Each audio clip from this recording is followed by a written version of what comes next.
Hey guys, thank you so much for watching Weather with Sim here.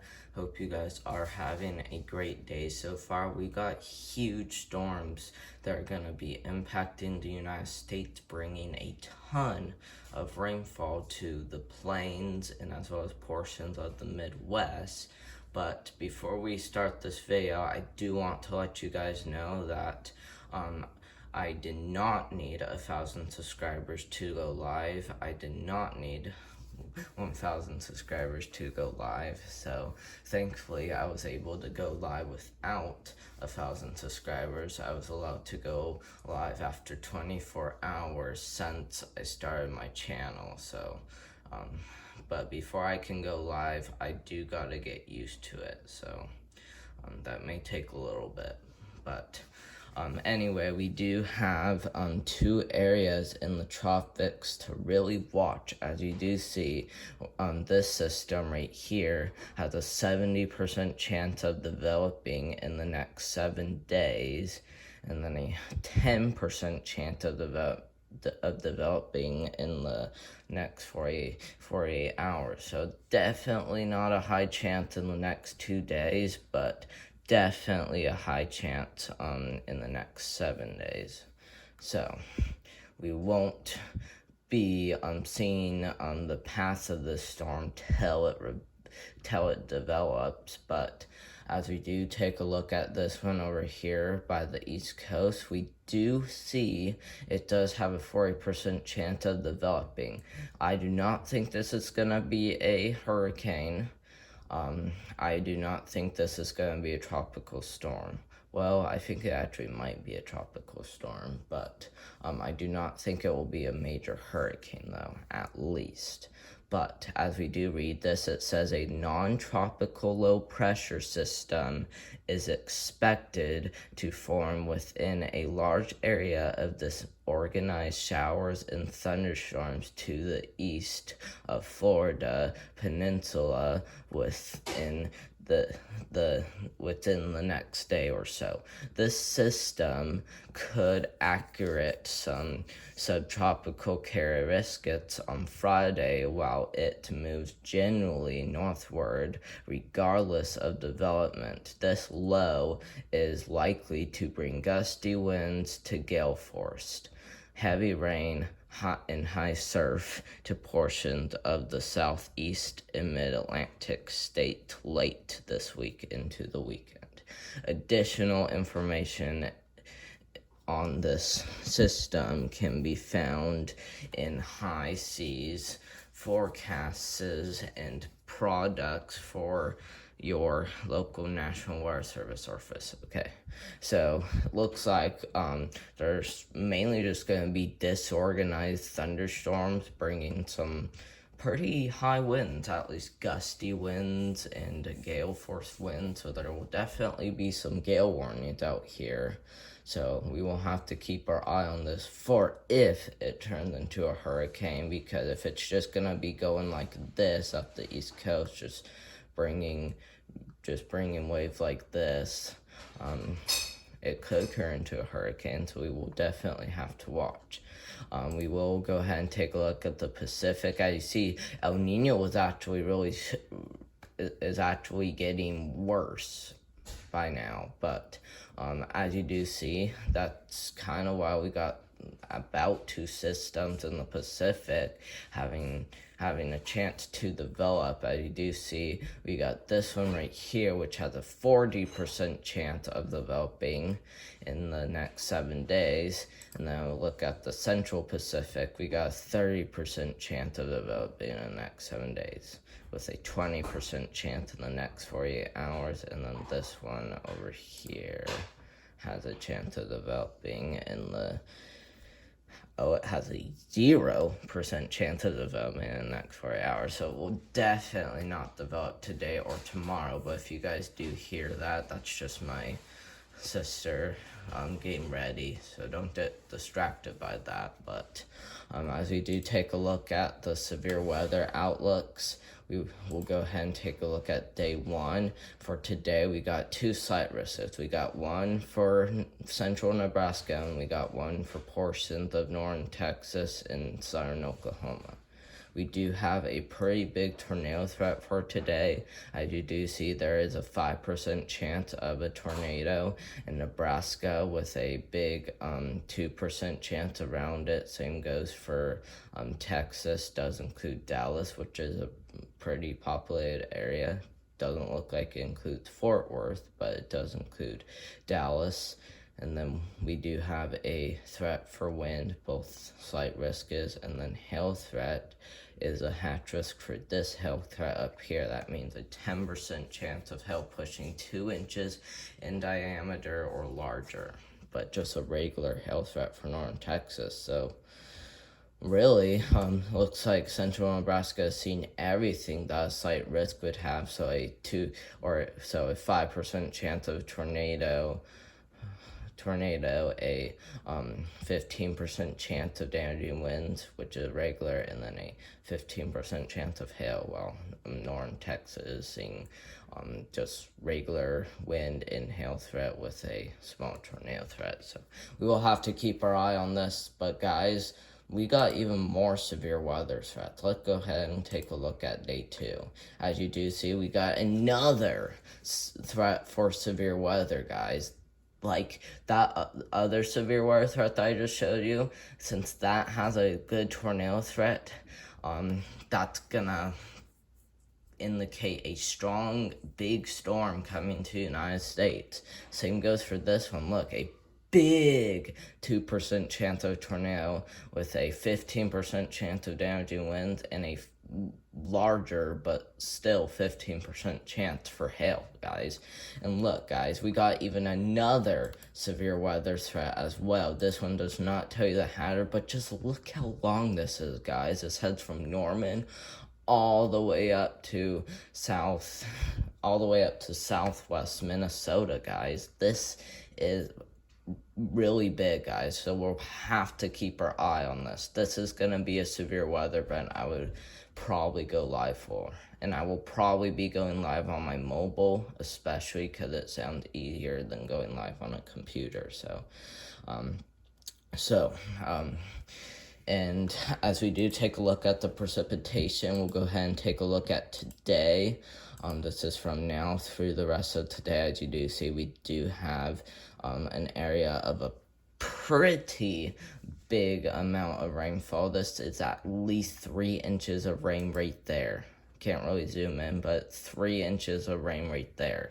And then we got a few other spots that likely will see an inch. That includes portions of Montana, South Dakota, even Illinois, and even a little bit of rain for Indiana, or southwest Indiana rather, and then even some rain for southern Oklahoma, and then even isolated spots in Kansas. So just a bunch of isolated 1-inch spots with a little widespread area of 3 inches, but pretty widespread for 1 inch though. So pretty intense rainfall amounts. We even got some for Florida too. But jet stream, as you do see, jet stream does seem to be pretty strong. So this is 8 p.m. Eastern time, which is 7 p.m.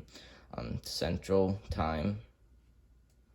But it says this is for September 20th. We're going to go ahead and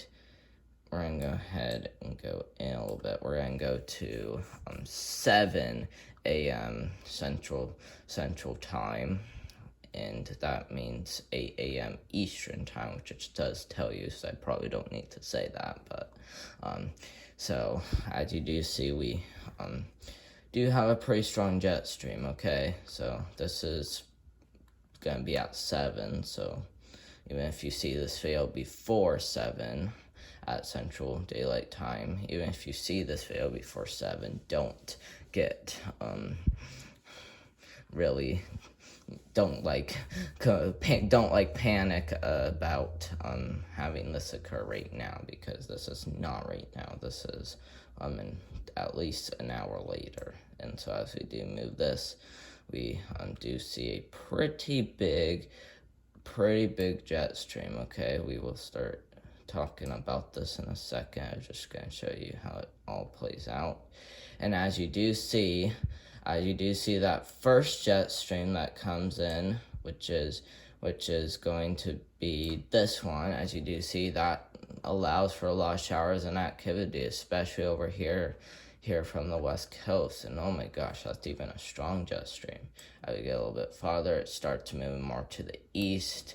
Even that one starts moving through northern Utah, bringing destructive showers and storms.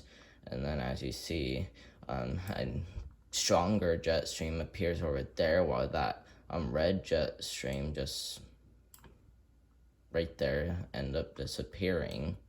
But then they start heading off to the east, bringing some more showers and storms over here to places like the western Ohio Valley, getting into much of the Midwest, and then including lots of the Plains and Rockies, bringing lots of showers and storms to those places. Getting a little bit farther, little jet stream over here may bring some shower. And look at this one, guys. This is really, really strong. Probably the strongest jet stream I have ever seen, guys. For real. I'm not joking. This is extremely strong. Let's see, if we estimate, this is about 150 at the max. Okay, and let's see, will this die down or strengthen? Oh, it actually dies down.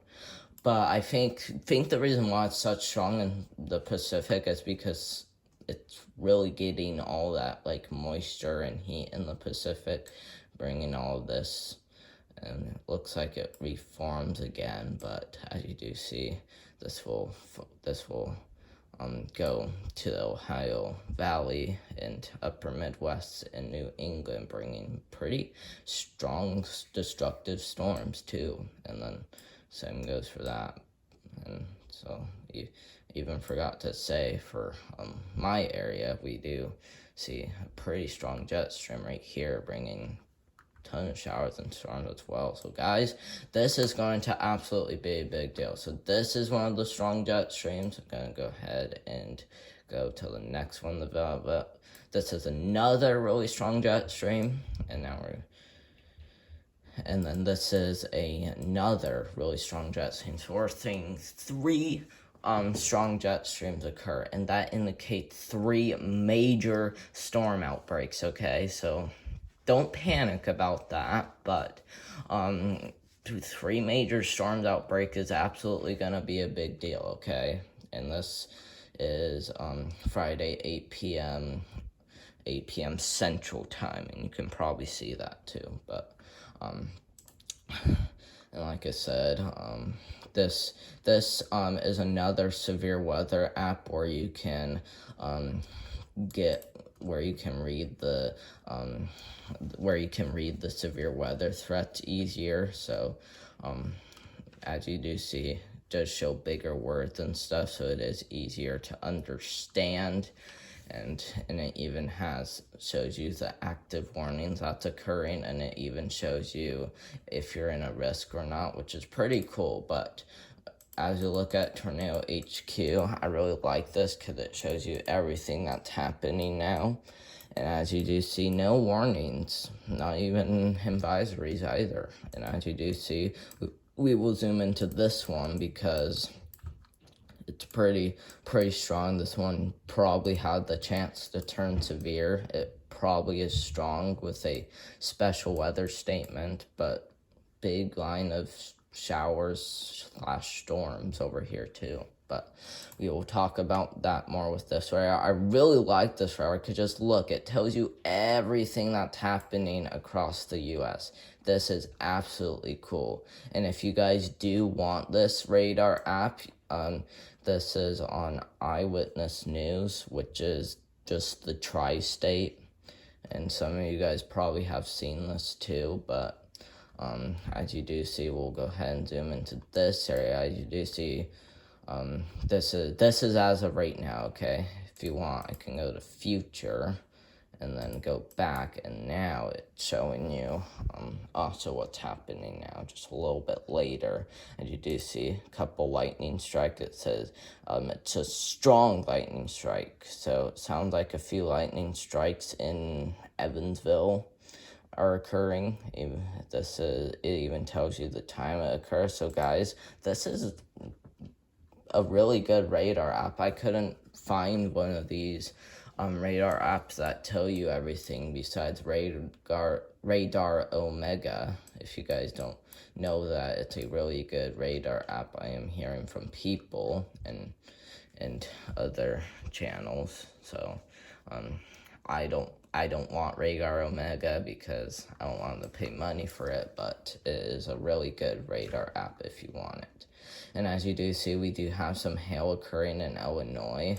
Let's see hail direction. It's moving north. It tells you the date and time. So it's pretty intense hail there. At least it doesn't look like there was a severe thunderstorm warning there. I would probably say at least penny size, if why not maybe dime size, but really depends. But still some more hail producers and lightning producers with lots of clear skies and stuff around the map. So yeah, pretty intense things going on. Lots of lightning, lots of hail, lots of thunder too. And as you do see, let's see, I was just trying to see what those lightning bolts means, but I think that just means enormous lightning strikes. But we will go ahead and look at the advisory display. And as you do see, we do have an air quality alert up here for Minnesota. Yep, that's an air quality alert. And we got, what is this? I don't know if I really see it. Oh, it's a frost advisory. Oh my gosh, a frost advisory. Are you kidding me? New York has already ended up seeing a pretty intense freeze, I guess. At least with dew point being near 32. Wow. And then have a look at this. It's a freeze watch, okay. A freeze watch, okay. Oh my gosh, I'm kind of panicking about this because we're already seeing a ton of places get their first freeze in a while, guys.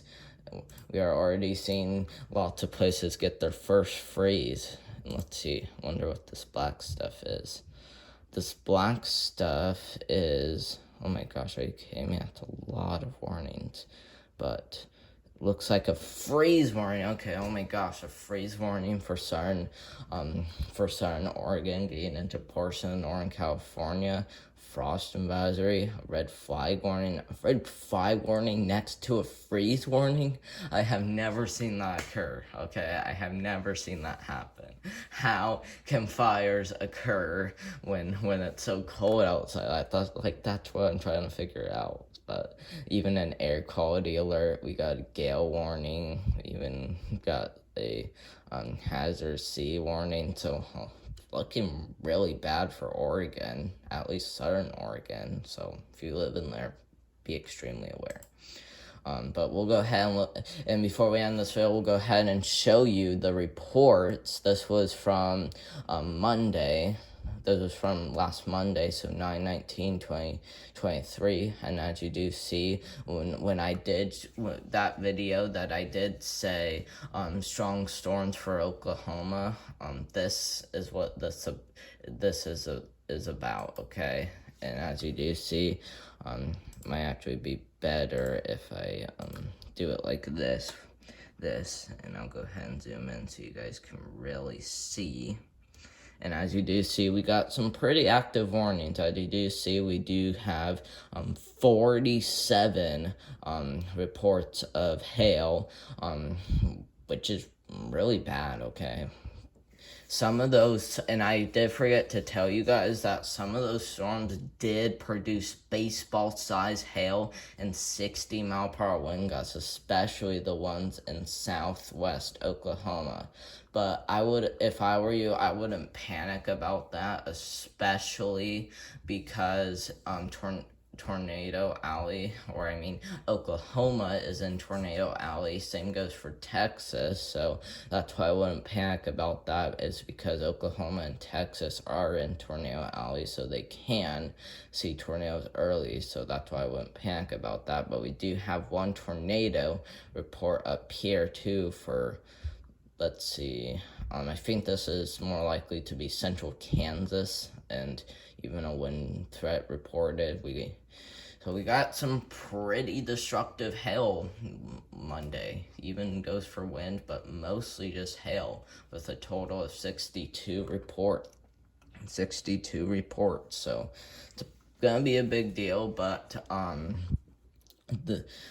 we will I will see if I can go live on my mobile for if any severe weather threat occurs. And I might actually go live today, okay? I might, especially if the tornado warnings really start going for Lincoln, Nebraska. See, because I do see Lincoln, or I mean, no, central Nebraska does have that big tornado threat right there, and the biggest one compared to all the threats too. So thank you guys very much for watching. I may end up going live for this event today, so if you do want to be live with me for today, make sure you do click that bell icon so you're notified when I go live. Also, please hit that subscribe button so you're also notified when I go live too. So yeah, I'll try to go live on my mobile, but it probably won't be till later today, but it really depends when these storms really get going. So make sure you do subscribe or click that bell icon so you're notified when I go live. Thank you guys very much for watching. Hope you guys are having a great day, and we will see you in the next video. Bye.